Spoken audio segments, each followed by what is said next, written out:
Puluhan ribu siswa pada tim Millennial Road Safety Festival yang digelar oleh Polda Bali. Ajang ini merupakan kampanye untuk menumbuhkan kesadaran tertib berlalu lintas untuk generasi milenial.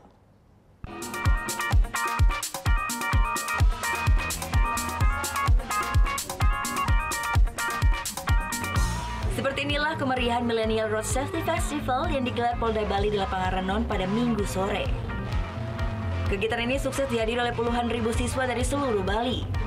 Millennial Road Safety Festival merupakan ajang kampanye tertib berlalu lintas bagi generasi milenial atau generasi yang saat ini berumur 16 sampai dengan 35 tahun.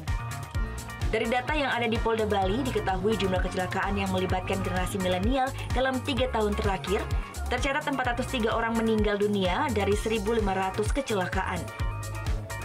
Kapolda Bali Irjen Pol Petrus Golose berharap melalui kampanye tertib berlalu lintas ini angka kecelakaan bisa ditekan khususnya bagi generasi milenial. Mereka lah yang mempunyai masa depan, mereka lah yang akan menjadi pengganti-pengganti kami ini.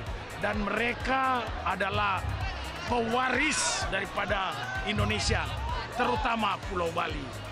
Saya sebagai Kepala Kepolisian dari Bali, saya amat sangat berterima kasih kepada generasi milenial yang datang dari seluruh penjuru Bali.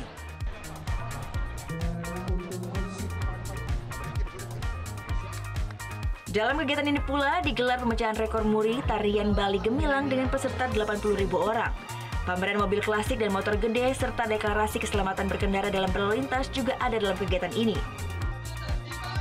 Millennial Road Safety Festival 2019 berlangsung hingga malam hari, yang dimeriahkan juga dengan pesta kembang api serta penampilan dari sejumlah artis ibu kota. Kegiatan ini akan berlangsung di seluruh Indonesia dan nantinya puncak acara akan berlangsung di Jakarta pada tanggal 31 Maret 2019. Surya Sanjaya melaporkan untuk NET.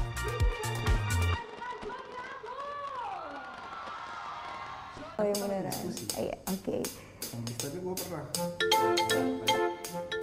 Nah, udah kan nonton beritanya? Jangan lupa di subscribe, di like, dan juga di komen ya akun YouTube dari Net Bali. Terima kasih udah subscribe. Yang belum, jangan sampai lupa. Di sebelah sini nih. Subscribe.